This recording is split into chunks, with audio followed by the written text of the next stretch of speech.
Hi, Susan. It's so nice for you to let me to speak with you today. To start our interview, if you could just introduce yourself and talk about what led you to the Family Development Center and sort of your backstory. Okay, great. Yeah. I've been here at UCCS Family Development Center for just over 8 years at this point. I have been a director or executive director or child development supervisor, like that kind of a leadership role for January will be 20 years now in different facilities. So I actually started in my early 20s working in a pre-K for a school district. And my degree was child developmental psychology.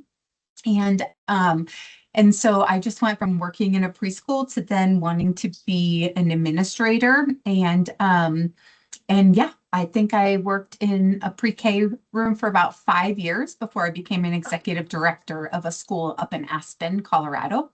And so I was up there for 12 years, moved to the city.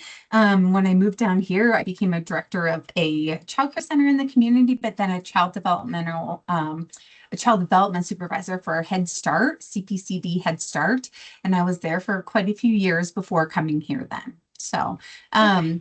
and then I got my master's in education leadership and management because I had been in that kind of a leadership director role for so long that I wanted to get more experience, more education in it to Mhm. kind of improve my skills for the role. Yes, so you have a lot of leadership experience.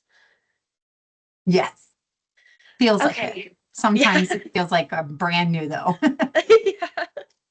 So, for my first question, when you first started your position as director, specifically at the Family Development Center, what were some challenges that you encountered? Um, so the director before me had been here for 20 years. And quite a few of the staff had also been here for very long amounts of time, 10 to 20 years as well. So it was a very cohesive team, and they were very much dead set on everything staying exactly the same. So as a Okay. new director coming in, you know, I was challenged a lot with some of the innovative ideas maybe that I had, or some of the strengths that I brought from other places that worked really well. So I was challenged a lot on that. Yeah. Also, typically when you get a new leader, you see a little bit of turnover, and that's hard as Mm. well, right? Because then are people leaving because they're not happy with your leadership style, or they don't like the Yeah. change, or is it just natural attrition, where they're kind of Yes. growing professionally and moving on. Yeah. No, yeah, that makes a lot of sense. So I think it was Um, really building those relationships and building trust with those people who had been yes. here forever. Yes, no, that's really important. How do you, actually leading into my next question, how do you create those open and trusting relationships with not only your staff, but also with the families that come to the Family Development Center? Connection. I think Yeah. connection is the number one thing. You have to have some sort of a personal connection to build Hmm. trust and to build strength, and Yeah. to build that type of relationship where you can have difficult conversations and they know that you're coming from a good place when you have them. So Yes. just having connection, whether that is every morning saying good morning, in the afternoon saying goodbye, checking in on families in the classrooms when they're dropping off or picking up, also just building relationships with their children, because when families Yes. see that the children are important, the families see you as more trustworthy and Mhm. respectable. With the staff, I think it's showing them that you're going to be there for them no matter what, that you'll get down and dirty with them. I'll clean up vomit, I'll clean up Yeah. the classrooms, I'll step in the classrooms when I have to. And just showing them that you're there for as much of this and you're as invested as you want them to be. Because if, Yes. and I try not to lead from top down, we try to do things as a team. And I think that Okay. that has really helped build relationships. Yes. No, that's really important too. How do you deal with conflict between staff when it comes up, or between families and staff? What tactics do you find to be the most helpful in resolving conflict? First of all, I think conflict happens if you don't have connection. We've Mhm. recently had a little bit of conflict between a family and two staff members about a child who was having some pretty challenging and difficult behaviors. And the parents felt blindsided and attacked, but in the end, it was that they just didn't have good enough connection, that the way they were taking the information from the teachers seemed that way, even though the teachers, when I review all the information, were giving it in a pretty respectful way, but they Yeah. didn't have that connection, right? And so Yeah. I think I try to tell the staff especially how important it is to have that connection with one another in the classroom, so you can have difficult conversations with each other and that you can be honest then.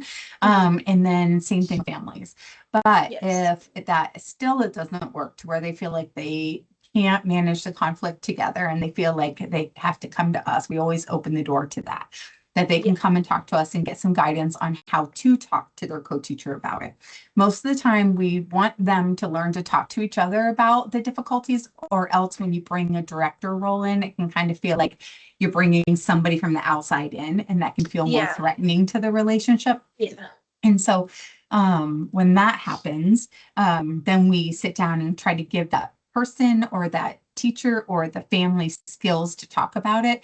But there are times where it just really helps having the third person, that objective opinion, kind of a mediator in the meeting as well, to hear both sides Yes. and to sometimes like reword things for them to understand a Yeah. little bit better. And so I Yes. think then that's where it comes to next is a meeting with all of us involved to discuss that. And then if things continue, then we may have like one-on-one meetings with like a staff member that may work towards setting some goals for improvement and stuff. Yes. Okay. Yeah. When you first became director, were there any immediate changes that you made? Yes, there were two I can think of right away. Mhm. We were doing like a very old school, very paper heavy, like we're still pretty paper heavy, but you wouldn't even imagine how paper heavy we were when I Yeah. started. So right away, I upgraded us to the Smart Care system, the digital Oh, online yes. system. And that eliminated a lot of time and paperwork. But unfortunately, the person who used to, the office coordinator who used to manage all of that, just was not comfortable with having a new system. They liked the way they Mm. had done it for the last 15 years. They wanted to keep it that way. But with that kind of a system, I could see what was happening behind the scenes as well, Yeah. which was Yeah. really good for accountability purposes, especially Yes. fiscal responsibility for like our budget and stuff. And Mhm. that person did end up leaving because they didn't feel that that was the direction that they wanted to go in. Yeah. Yeah. Yeah. Okay. Have there been any major changes recently for the Family Development Center? And how have you prepared yourself and your staff to adapt? Mhm. I try to be extremely transparent. So whenever Yes. anything is coming down the pipeline, like if there's even a whisper of budget cuts or anything like that, I Mhm. tell my staff right away. I Yeah. just say, I don't know what this means for us yet. In case you hear about it, in case you read, emails from the chancellor about it, I want you to know ahead of time. But I tried to be as transparent as possible. I even we had to make some pretty serious budget cuts just last spring, and I left it up to Okay. the teachers with me, just saying I am fiscally responsible and this is how much we have to cut, and here are the different options. And so it was like, Okay. cut the amount of students in the classroom and support, or cut this one float teacher. And then the leads just didn't have a second lead when somebody called off. And so they felt like they were part of the decision. They felt like they were included and that their opinions mattered. And Yeah. I always say, we're not all going to agree. But we'll Mhm. go with majority, or I want your input, and then we'll put it out to a vote and things Yeah. like that. So as much as you can, make everybody feel a part of it, so that then when you have to make a decision by yourself, they know that that was something you just had to do. Because if you Yes. could ask them to be a part of it, or then it would have. Does that make sense? Yes. No, yeah, it does make sense. And then for the budget cut in the spring, was that kind of just like a general budget cut for the development center as a whole, or was it like any specific aspect of your budget? So it was unfortunately, it was the cut had to come from our entire operating budget, which is about, Okay. almost $2 million. And so we had to make a cut out of that.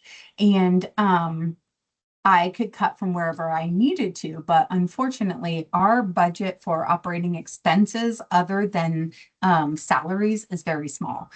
So Yeah. it would be like cutting paper and crayons and markers and stuff like that. You can't Yeah. penny pinch your way up to $100,000 cut. And Yeah. so we knew it had to be big. So we knew it was going to be this percent of student employees, or if it was going to be this one lead teacher position that also had benefits attached to it. Yeah, that Um, is. and so I am allowed a little bit of freedom to see what will work best, but we are Okay. also governed by the UCCS finance team and controller's Yeah. office. Yeah. Okay, that makes sense. Were there any administrative changes in recent years for Yes, the Family Development Center? we had to eliminate two administrative positions over the last 2 years, last since COVID. Okay. First so I'm a director, Katie's an associate director, and then we had an assistant director as well. And Okay. we had to eliminate the assistant director position and the office coordinator position. So those two admin positions, we had to eliminate and because of budget cuts before last year. So ever since COVID, it's like every year it's just been It's getting just harder getting and smaller. harder. Yeah. So the cost is going up, but we can't charge families more than what they can afford, right? Yeah, And so we exactly. can't just say that because food cost is going up 30%, we'll charge 30% more in tuition. We can't because families couldn't afford that. Yeah.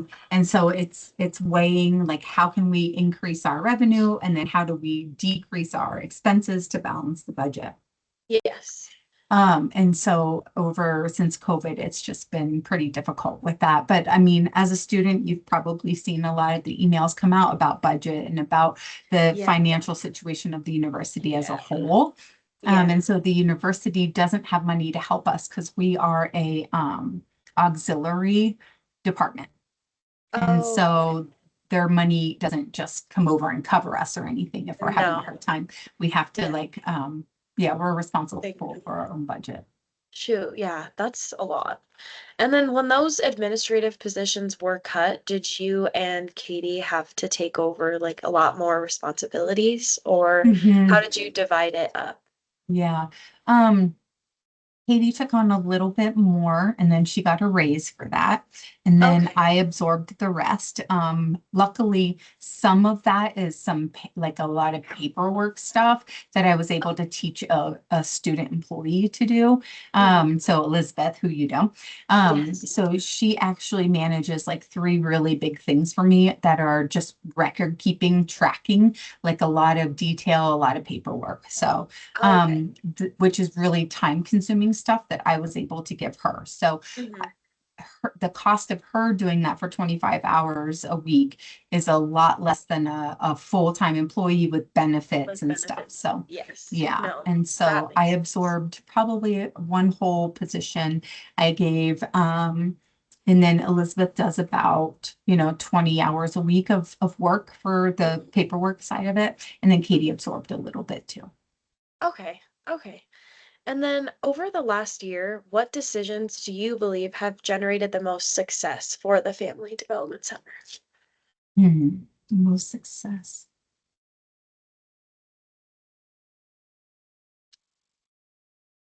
I think changing our format for our staff meetings so that we are Mm, meeting regularly and making sure yes. that the teachers are getting that in-person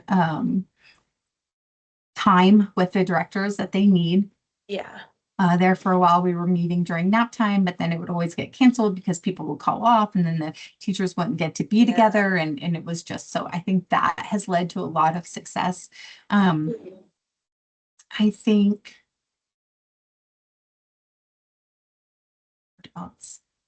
you know, um, New fundraising that we started in the last year. We started to Okay. carry the light. And so that helped us be able to afford some professional development and special stuff for our staff that we can't afford in the Okay. regular budget. Um, And what is Carry the Light? How does Carry the it Light. work? It's a fundraising campaign that the university does in the spring, but they Okay. only feature a couple different departments. Hmm. And so you have to be chosen Hmm. to be kind of a, a benefactor of the Yes. fundraising. So Okay. Yeah, that's yeah. really cool. I didn't know they did that. Yeah, and it just helps us get the money that we can't afford in our regular budget for, Yeah. special things for the teachers and, even food for parent-teacher conferences for parents to have coffee and muffins when they come in. Or Yeah. this year, we needed a lot of new trikes, which you can't budget for because you never know when the wheels are going to fall off or, Yeah. stuff like that. Or And was it so gonna break? we Yeah. were able to use some of that fundraising revenue for some of those special gifts as well. Okay. Yeah, that's really cool. And then what are some strengths that the FDC has as a whole? What makes it unique to you? I really think our team dynamic Hmm. as teachers, that how much they all get along, how much they communicate. I feel like we're not huge, at least in the leads that I know of. We're not huge Yeah. into like negativity and gossipy as much. Yeah. I feel like it's a really positive work culture to work in. And I think that can make or break an organization. I think you can Yes. work through budget issues, you can work through a team issue, a team dynamic and stuff like that here or there. But as long as your general culture is really positive, really trusting, Yes. really caring, I think you can get through any of that together. And I think that's our biggest Yes. strength.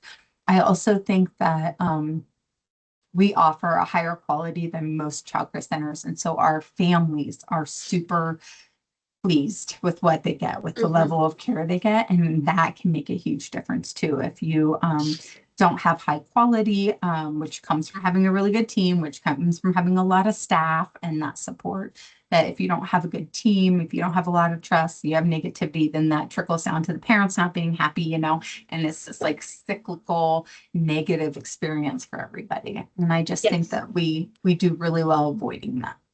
Yeah, I mean, we no, I have issues agree. here or there, like any place, Yeah, but yeah. Oh, yeah. That's, but yeah, I in feel like general, that's normal. Yeah, no, I agree.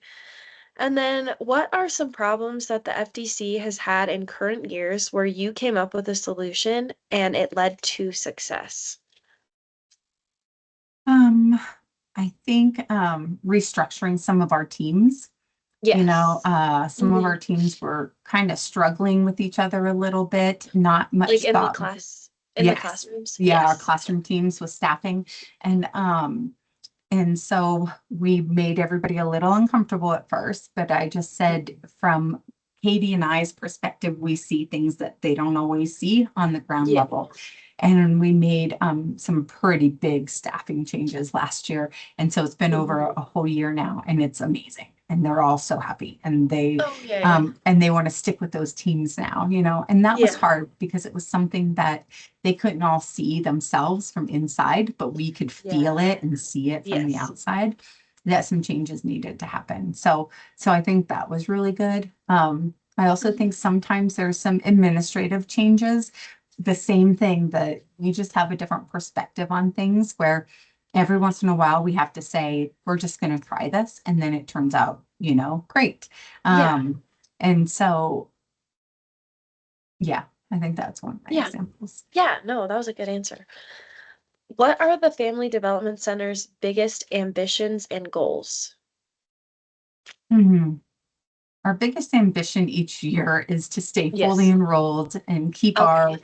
keep our accreditation, making sure we pass our accreditation every year. And Yes. um, I think making sure that we maintain the high quality that we offer, Hmm. even if we have to go through cuts, right?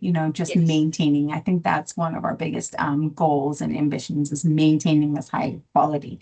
I think one of the goals we just all talked about is taking us to the next step. And that's what we did kind of like a vision meeting a couple weeks ago at our last staff meeting was like, it's really great to be great, right? But you don't want to get comfortable being great. Hmm. You still need to grow, and you still need to find areas of growth, and we still need to figure it out together so that we all are bought into that same vision, right? And so I think Yes. our biggest vision right now is strengthening our teachers in their supervisory skills, their own leadership Mhm. skills, because they do supervise and lead college students, you know, Oh, and yes. that can be really difficult. A lot of them are highly trained in early childhood education, but were never really trained much in supervision. So we Mhm. have student employment coming next Tuesday to do a training for our lead teachers. We're doing this all together. We all have the same goal of doing this human resources supervisory leadership training that we're all going to finish the spring together, you know. And so kind of identifying where our areas of growth are and then deciding together to move to that is a big goal and vision as well, you know, Mhm. um, to do it as a team so that we all want to, you know, accomplish the same thing. Yeah. No, that makes a lot of sense. And then how would you say success is measured at the FDC? How do you know if the center as a team is working towards progress? Yeah, I know this sounds weird, but you can feel it. Yes. When you think of the team, you know, I can feel it. I can feel it when I go into the classrooms. Are the staff happy? Are the children happy? I can tell if the families are happy. You know, I Yes. really So think like that, the culture of it. yeah, Yes.